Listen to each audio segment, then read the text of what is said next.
What's going on, sports fans? Welcome back to Day Rates, the show we talk about design and money.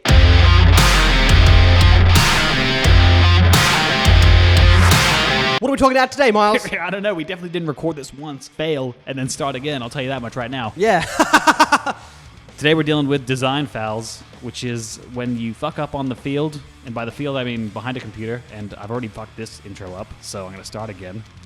Take it away, Miles. Today we're talking about design fouls, which is when, as a designer, you fuck up and it's at a high-profile situation and everyone sees it and everyone laughs at you. Perhaps you let one slip by the goalie. 100%. Perhaps you bunted when you should have swung for the fences.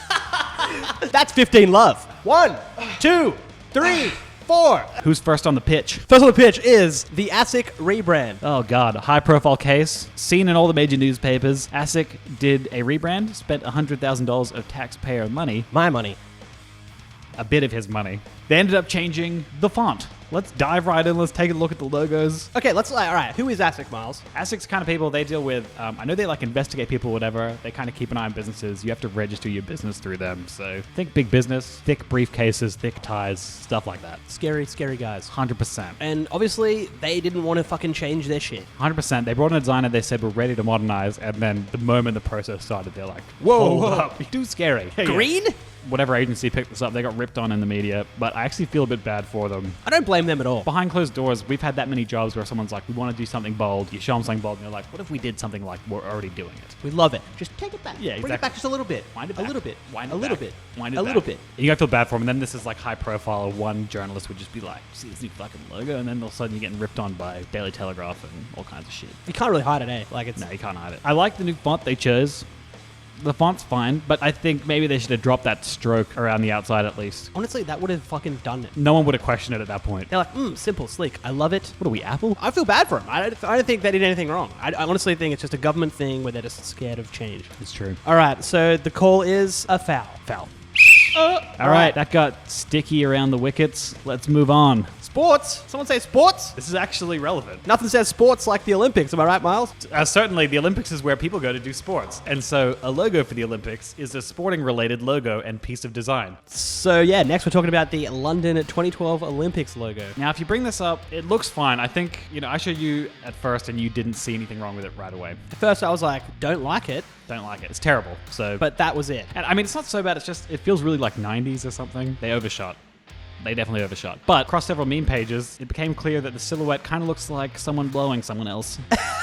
So there's no nicer way to say that. It's just what it is. I mean, what does that say about the Olympics brand? Give it your all, helping each other out. What do we think? If you were the designer, what do you think the process was? Should they have done more? Look, when you first showed me, didn't even notice it, right? So I was like, you know what? I'll let it slide. Although, when you search Google Images, there's plenty of memes. Like, people noticing. There's the Simpson-colored one, which, immediately... And the Simpson-colored one is the best. That kind of ruins the logo for you. You can't unsee it. I don't know about you, Miles. I mean, ref's called though. Yellow card. Oh, my God.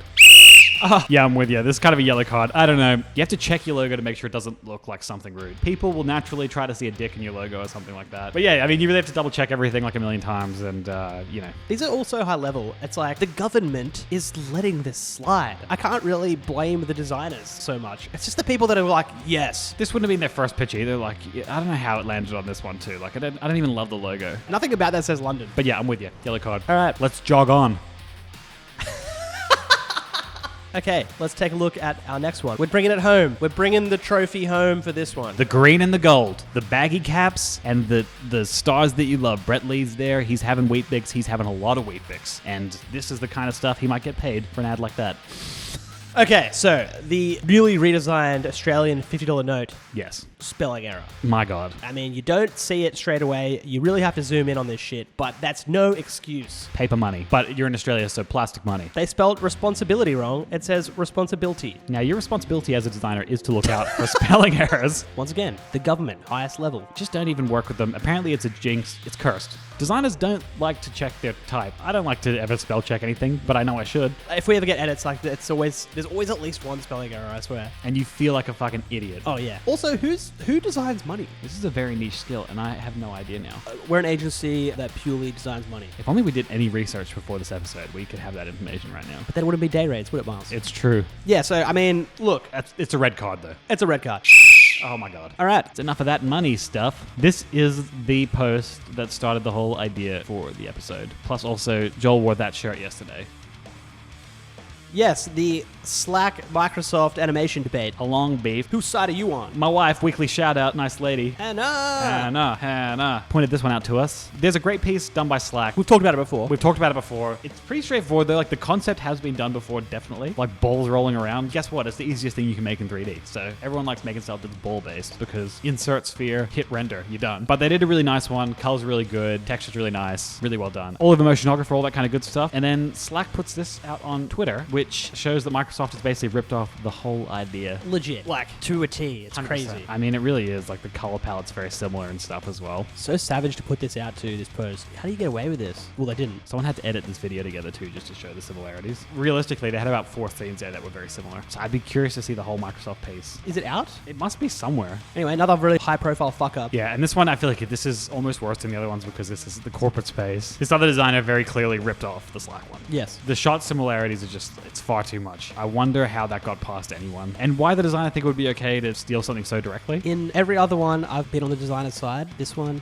not on the designer's side. Doesn't matter, even if you're like just a tool for these people, their vision or whatever. You say no. You can't can't do that. It's exactly the same. Like, yeah, it's pretty savage. And also, I mean, it's just going to ruin your reputation. Having a client like Microsoft is really good, but it must be a studio, like something, the quality of their video also looked really good. So it couldn't have been one person. So that means that there's a team of people involved in this. But that's crazy to get to that level, have a team of people, go and pitch for this work, get the work, and then just steal another concept. You got to know it's going to be seen. The Slack piece was well known. If you're a motion designer, you know that it's out there as well. Like you would have seen it. That's how you would have found it, was from like these big channels. going back to, we've talked about this before where, you know, sometimes you got to be like easy with your client because they don't see the stuff we see and like this and that. But I always take it back to this shit. I'm like, you know what? Do the better thing that we think is right for it because this shit can happen. It's true. Your job should be to produce something still unique. You know, even if they're a shit client, like you can't just phone it in and just be like, they're not going to see the exact same thing I see, so I can get away with this. Fun bonus on this one though is Slack put OK Boomer in the title, and then everyone in the comments thread is just ripping on Slack. Oh, really? Yeah, if you go through the comments down below, no one is happy with Slack for it. They're like, what is this thing even trying to represent? Like, what are you talking about? OK Boomer, you're like a boomer company, blah, blah, blah. Nobody likes Slack in this debate. I'm on Slack side, pro Slack. Although, I don't like their rebrand. You don't like it? What was the old one? Bonus foul. Do overtime. I liked it before. Yeah, it seems like an arbitrary choice to just change that out. It looks older. Anyway, look, I don't do this often. I'm going over the red card. Fuck, mate. These people are out of the league. Fuck. We've never seen this before. See you at the tribunal. 13 episodes a day rate. That's what happens.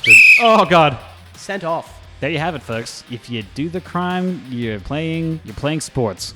You're damn right, Mars. Well, I'm really exhausted after that episode. I mean, it was a tough game. We recorded one first, and it didn't go down well. But you know what? We dug deep. We trained. We came back. All right. There were some real highlights there. The whistleblowing, fantastic. I didn't see the suspension coming at the end, and that was just a great play. Really well executed. A few shit calls by the ref, though. Whose team are you on? Yellow cards, red cards. Like, did he see the same game that we were watching? Because I feel like he didn't see the same game that we were watching, you know? And then we'll just end we'll end this particular, we'll wrap this one up on the thing that That's full time. That's full time.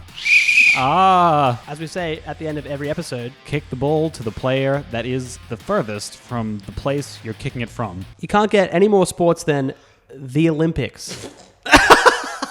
Oh my God, I got thread in my mouth.